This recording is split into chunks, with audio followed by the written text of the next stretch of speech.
All right, so it's been an interesting day to build this up a little bit of an intro. Yesterday we received a notification. I got tagged in a group basically on Facebook that someone had their car broken into, and if this happens in the Magic community, usually someone will say, "Hey, I lost my stuff. It got stolen. Keep an eye out for like this this collection of stuff." That's usually pretty specific. So I got tagged in that post, and later in the day I got a phone call. Actually, Jose answered the phone call, and a woman had called and wanted to sell her cards, which that happens every day. It's not abnormal. We asked her to send photos. He took the number down. I gave her a call back, and I got the photos, and it's all the stuff that was just stolen like that night before. So like at 8 in the morning, I get tagged in this post about this break-in, and then they call Jose at the store. I don't know, like when she first called, did you get the impression that she like knew anything about Magic or? No, she basically had no idea what the game. She didn't even know how to pronounce Magic. Yeah. You could tell that it wasn't her collection. Yeah, and so that's where this started. And then as soon as I realized that's who this was, I got in contact with the person that had their car broken into. So I reached out to that person. We kind of talked about some strategies. So anyways, so that happened. Fast forward to today, the woman called me again today because she wasn't able to find anywhere to sell it locally. I originally told her I wasn't going to be able to do it until the following day, just to kind of buy us some time. So today she came in. She pulled up in the parking lot with another person in the car, and we didn't know if they were both going to come in. We're like staring out the window.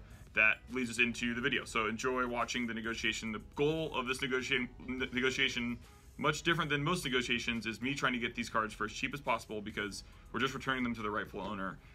So just trying to grind down a number. So you're gonna watch that, and then we'll do a quick recap after this is done. Thanks.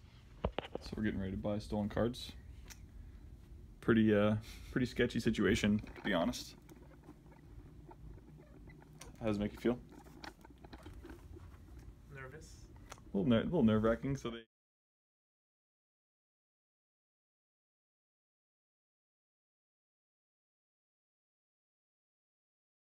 Hello. Hello, how are you? Good, how's it going?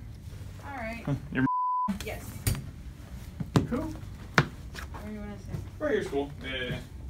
Nice to meet you. Travis. Cool. So how long you been playing Magic? To be honest with you, I got it from somebody. I don't, yeah. Okay. Was it like it was their collection? Mm-hmm. Cool.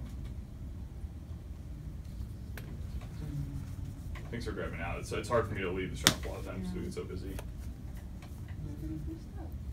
Yeah, board games. We do mostly Magic and some Pokemon and stuff too. Yeah, because I called the other place and I went right there on Bellflower. Okay. But they're like, well, we gotta go through card by card. They seem like they didn't really know. What's the name of the store that you went to? Comics. It's by Trader Joe's. Is it in Long Beach? Yeah, on Stern and Bellflower. Okay. Yeah, I don't get out that way too much. But yeah, let me take a look what you have. Is there a number you're looking to get for the collection? No, you just work for me. You know, I'm learning a little bit. Like I was looking on the internet. I was like. Yeah. Some of the stuff can be like, so it looks like most of the stuff's not instant. So there's different formats of Magic. So there's standard and modern, and then there's like older formats. Once things rotate out of standard, they're not quite worth as much anymore. Yeah. So it looks like a lot of the stuff is like what we call modern or legacy cards, which some are worth more than others for sure. But yeah, like what do you have like a price point you're looking for? Cheaper, you know what I mean? Yeah, because it is. I mean, for a collection like this, I can like. The person that told you that they were going to go card by card like that, in order to give you like the most honest number, that's a good way to do it. But I can give you like a general number, and we can go from there if you want. I'll just look through the decks really quick and give you like kind of an idea. The picture had like a bag, right? That you said. Yeah, but the bag, you want the bag? I can bring the bag. Oh, I mean, if you had it, it's cool because I think it all goes together. But if not, like it's all good. Generally buy it like 20 or 30% of what the value of the card is. So I'm just trying to get an idea of like the binder, what it might be worth, and then stacks. Yeah, the guy overseas, I can tell you're like you know about it because the guy was like taking forever to look at one card, and I was like, by the time you're done, you'll be closed already. Right. Yeah. I mean, if I was to go through and price every single card, I have an idea of like what these decks are worth. He wasn't doing that. He was like, well, we gotta make check condition and all that kind of stuff. Which yeah, I mean, if you told me that you wanted, like, if you told me like, hey, I want you to like spend 5 hours on this, I probably could. But it sounds like you just want to get like a quick evaluation, so I can do that. Yeah, like that black This is just the like Black the rose. Lotus. Yes, I was reading. I was like, wow. Yeah, that card's really expensive. Yeah. I was like, damn. Yeah, it's too bad there wasn't one of those in here, right?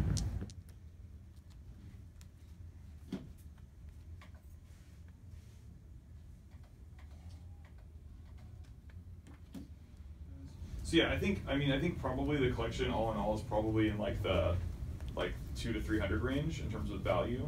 And so for me, like, there's a lot of labor involved in converting this into money because I have to like unsleeve everything and put it in binders and sell it and stuff, obviously. So for me, like a nice safe number that like works for me would be like 115 basically for the collection. Is what I'm thinking. 115. Mm-hmm.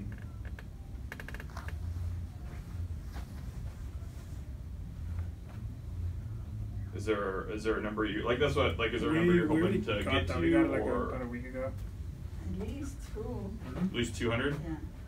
Yeah, we did. I mean, I can go to like 145 on it, and then we can call it a deal. Even I can go to like 150. Yeah. I'm a ring. Yeah. You down for that? Yeah. And the bag. I mean, it's okay. You don't have to worry with the bag. It's fine. And then these were just sleeves, right? Yeah. Okay. Okay. Here we go.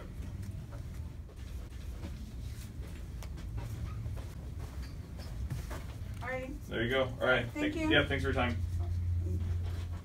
Okay. Cool. Thank you. All right. Have a good day.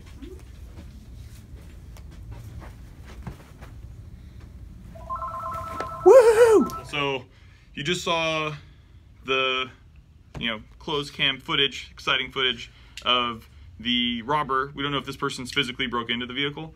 Come in and sell the cards to Kingslayer Games. So, Jay, what did you think of the interaction? Is there anything that like stood out for you, or how do you feel? It was pretty interesting with just her story to us, how she came across the cards. Right.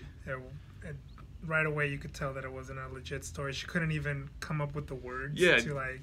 You think you'd explain like how she got them? It didn't really make much sense. It was interesting to hear her explanation. It's always interesting to hear when people legit come up with a collection, but when it's obviously a stolen collection, it's so true. It's interesting to hear the story that they come up with.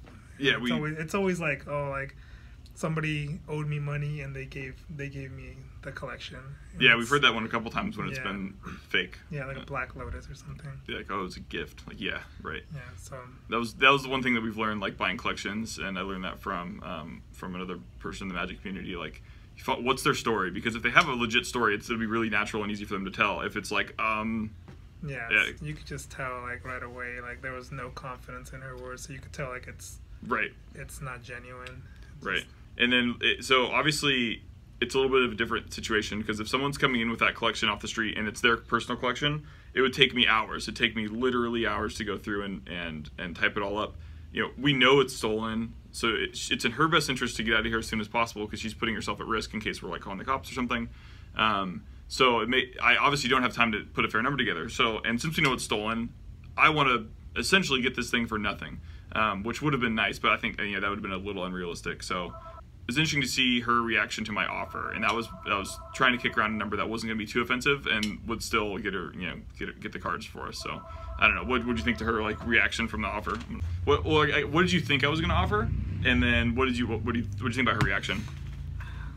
Well, I didn't really see the cards to like know the type of offer you were doing, but judging from the pictures that we saw yesterday, like it's a big collection. So, and anyone who's the owner of the collection would be insulted by anything less than like $600, $700 at least. Yeah. I mean, there was like I think a playset of Lilies, Goyfs, and 2 modern decks and like 4 commander decks. So I think and all the shocks and fetches in there and the expeditions.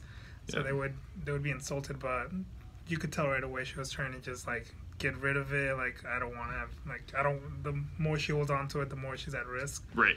So the 150 I think was a good low ball. 115 is where I started. The 115 I think it was a a really good price that we ended up paying for it. Right. And going into this, I spoke with the owner of the cards that no matter what the offer was, he was just going to pay it because he just wanted to get his cards back. This doesn't really help or hurt me at all in terms of what I get, what I have to pay for the cards. Except I obviously want this person to not benefit from theft. And yeah, it's tough because I think some of the reactions to this video are going to be like, why didn't you involve the cops, and why didn't you screw these guys? You just gave them money you just encouraged their behavior. And that was the honest risk assessment that we had to have before we decided to entertain facilitating this deal. And like you said earlier, we probably shouldn't have even done this, except for the fact that I wanted to get this guy's cards back because it sucks that they were stolen. So I didn't know the person that I'd never met this person that had their cards stolen before. So it's not like I have some personal ties or anything. I just felt. I feel like as the Magic community we should stick up for each other when stuff like this happens because it could happen to anyone. But yeah, so that's I don't know. Any last thoughts? Any recap? No, just crime doesn't pay. Well, it pays $150. Yeah. But yeah, just glad we were able to restore justice, get some cards back into players' hands and all that stuff. So yeah, I'm sure the guy's gonna be pretty happy about getting his stuff back. back. I'm gonna record that. I'm gonna include that in the video. So we'll have a piece of that too if you haven't already seen it. All right, so I'm here with Chris. So we were able to successfully recover the goods that were stolen out of his car, and he's gonna give you kind of a play-by-play rundown of what got us to this point and how his morning started yesterday. So go for it. Yeah, yesterday morning I woke up rather early to go to work, and I had found my car had been broken into.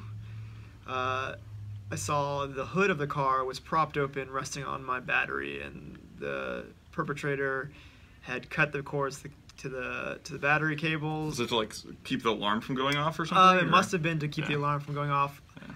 I don't know if they were trying to steal the battery too and gave up because it's pretty heavy. I mean, car batteries are heavy. Yeah, for sure. But I noticed a number of things were stolen from my car, including pretty much my entire collection of Magic cards. I normally, not a complete idiot, and I don't try to keep my Magic cards in my car, but it just a number of circumstances led to that night, and it happened to get swiped, unfortunately. Luckily, I have a good group of friends in the community, and the community around here is great, and we posted in all the forums and all the Facebook pages to look for all the stores to look out for stolen goods.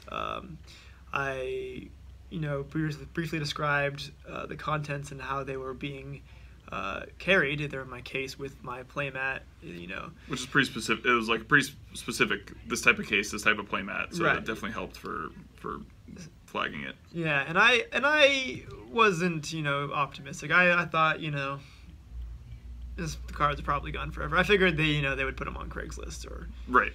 Something like that. Then I spent the majority of the day working on my car trying to get the cables restored. Right.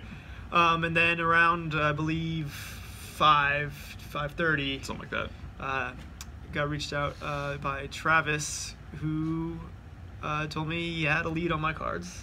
That's a fact. Yes, yeah. So now that's when basically we got a phone call. Person had the collection and they sent pictures, and it was the specific bag, and it was within hours from when this had happened. So we all kind of knew pretty instantly this was your stuff. I'm just really grateful to have my stuff back, and I don't want any sort of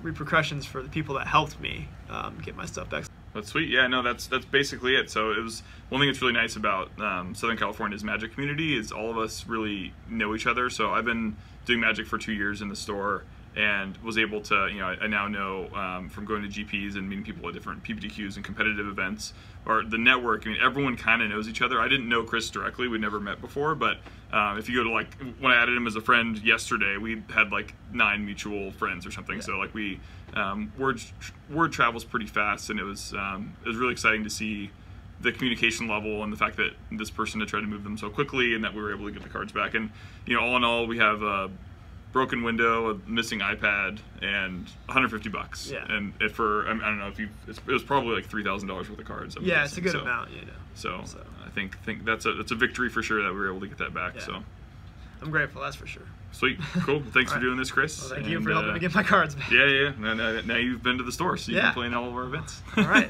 perfect. All right, thanks. Thank you.